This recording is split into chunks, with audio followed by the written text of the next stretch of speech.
Halo, bagaimana kabar kalian semua? Semoga sehat selalu ya.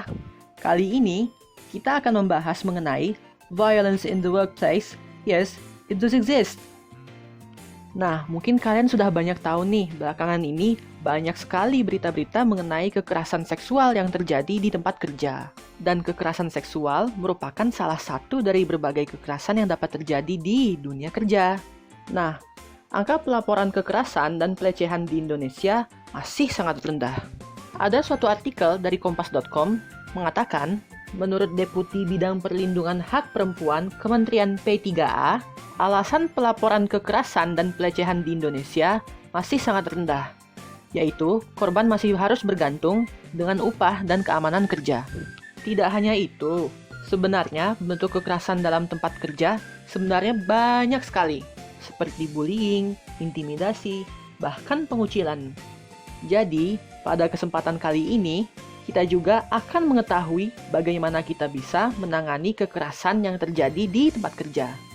Ayo simak lebih lanjut. Apa itu kekerasan dalam tempat kerja?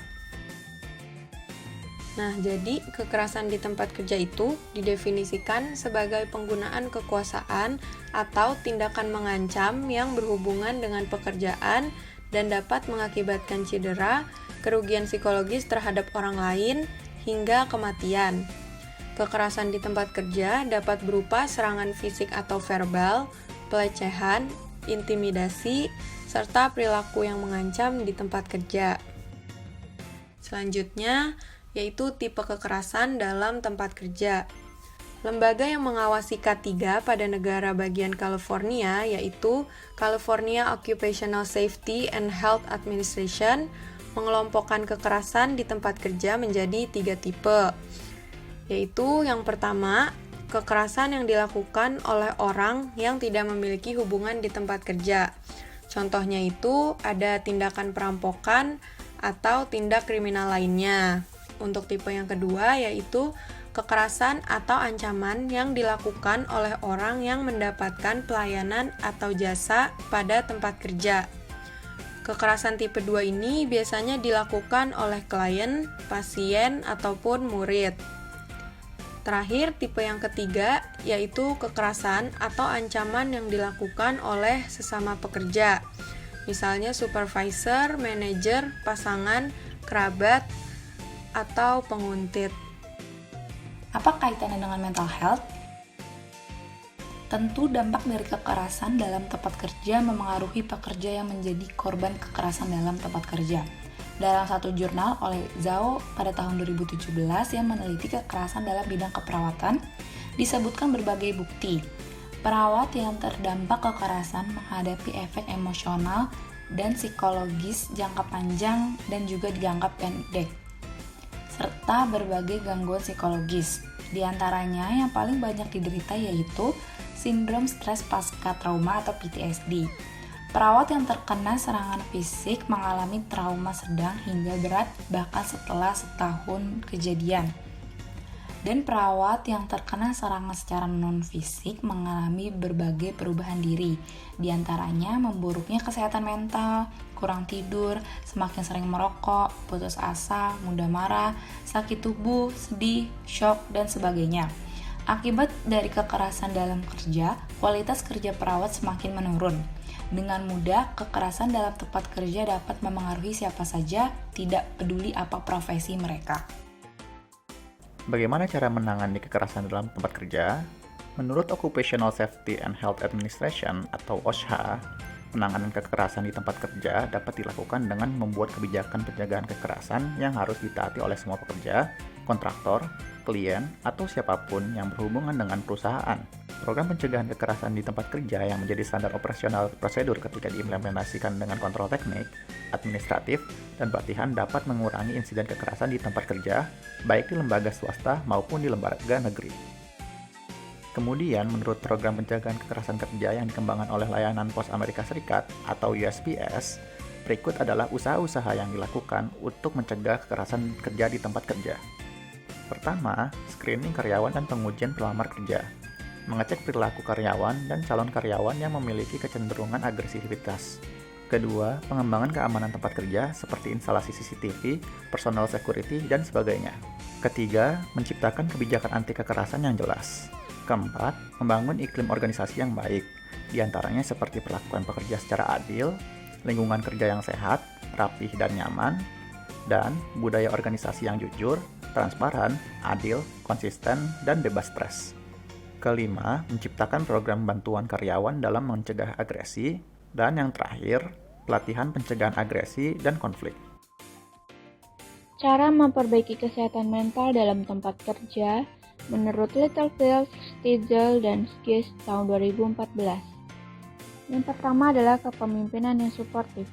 Pemimpin menyadari atas kebutuhan pekerja dan memfasilitasinya agar menimbulkan kontribusi pekerja, pengembangan, dan dukungan. Lalu yang kedua adalah kejelasan peran. Kesadaran pekerja atas tujuan yang harus dicapai serta harapan individu sekitar tentang dirinya bertujuan agar pekerja dapat bekerja sesuai yang diharapkan. Yang ketiga adalah keterlibatan karyawan. Kesadaran pekerja atas tujuan yang harus dicapai serta harapan individu sekitar tentang dirinya bertujuan agar pekerja dapat bekerja sesuai yang diharapkan. Yang keempat adalah pengembangan dan pertumbuhan. Menghargai kinerja dan memfasilitasi pembelajaran yang tepat dan kesempatan berkembang, berupa feedback, penghargaan, pembelajaran, dan perkembangan. Yang kelima adalah antusiasme, yaitu motivasi dan komitmen, baik individu atau kelompok. Menurut Mental Health Foundation Inggris berikut hal-hal yang bisa dilakukan untuk memperbaiki kesehatan mental secara pribadi akibat kerja. Yang pertama adalah mencurahkan isi hati ke orang yang dipercaya. Yang kedua adalah berolahraga. Yang ketiga adalah makan secukupnya. Yang keempat adalah istirahat yang cukup. Yang kelima adalah membangun hubungan dan batasan yang sehat dengan teman kerja dan atasan. Yang keenam adalah membangun hobi yang sehat dan menyenangkan. Yang ketujuh adalah meminta bantuan. Yang kedelapan adalah membantu orang lain. Dan yang terakhir adalah menerima segala kelebihan dan kekurangan diri kita. Berikut merupakan contoh kasus kekerasan di tempat kerja dilansir dari Kompas TV. Kasus dugaan pelecehan seksual dan perundungan di kantor Komisi Penyiaran Indonesia atau KPI Pusat ramai menjadi pembicaraan. Kasus ini bermula dari pesan berantai yang diteruskan oleh banyak pihak. Dalam pesan itu disebutkan bahwa seorang korban berinisial MS yang merupakan pegawai di KPI menjadi korban pelecehan dan perundungan sejak tahun 2011 lalu. Sejak awal saya kerja di KPI Pusat pada 2011, sudah tak terhitung berapa kali mereka melecehkan, memukul, memaki, dan merundung tanpa bisa saya lawan. Saya sendiri dan mereka banyak. Perendahan martabat saya dilakukan terus-menerus dan berulang-ulang sehingga saya tertekan dan hancur pelan-pelan.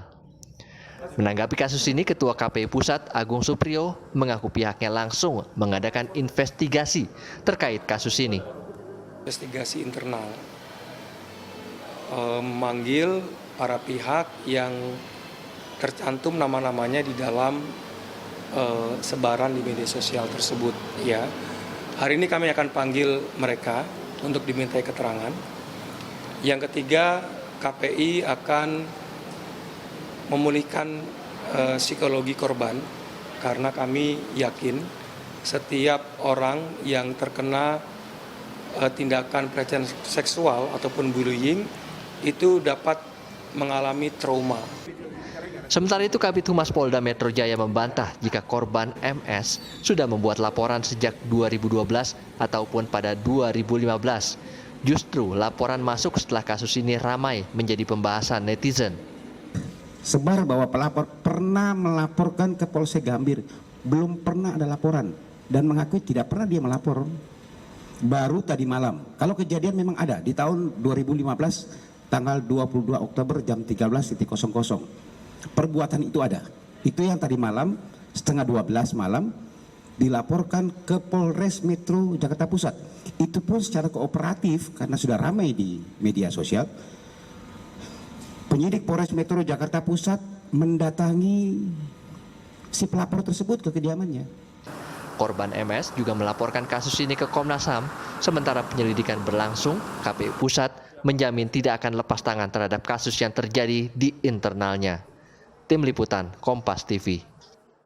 Kemudian berikutnya merupakan pengertian kekerasan di tempat kerja menurut American Psychological Association.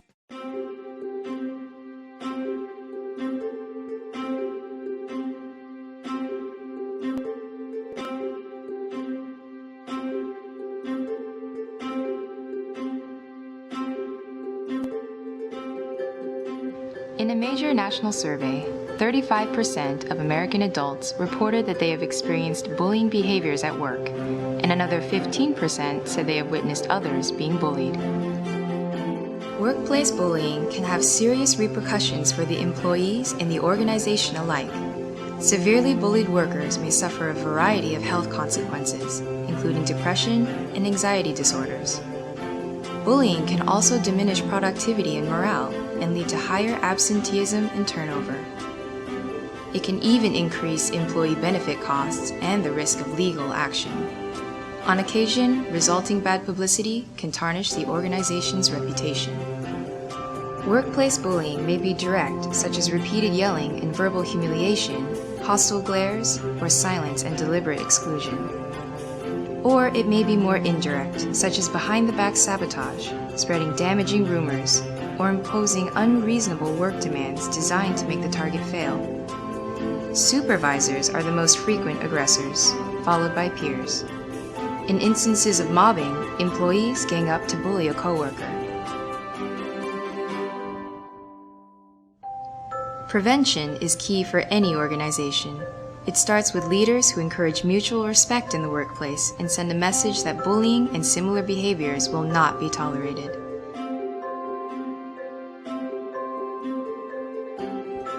Organizations should educate their employees about workplace bullying and create a policy and procedures for addressing reports of bullying fairly and promptly. Consultation with legal counsel may also be advisable to ensure that liability concerns are adequately addressed. By promoting a psychologically healthy workplace and taking steps to prevent and address negative workplace behaviors, employers can create a work environment where employees and the organization thrive.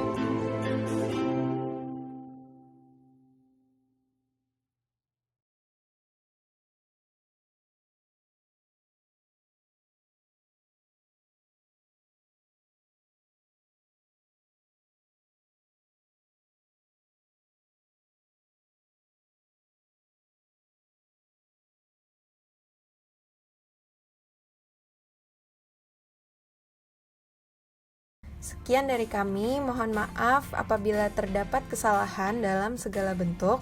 Jika video ini bermanfaat, jangan lupa like, komen, dan subscribe ya. Sampai jumpa di lain kesempatan.